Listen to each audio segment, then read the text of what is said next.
Namaskaram.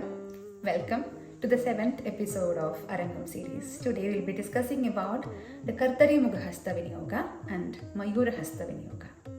Kartari Mukhahasta Viniyoga. Stripumsayostu Vishaleshe Viparyasa Padepiva Lundane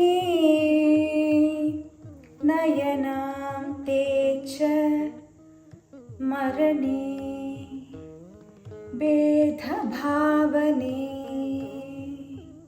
Vidyudartepi Ekashayya Virahe Padane Tadha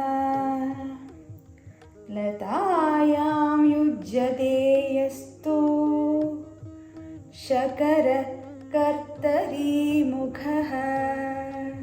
Mayurahasta Viniyoga. Mayurasye Latayam cha Shakune Vamane Tadha Alakasyapa Nayane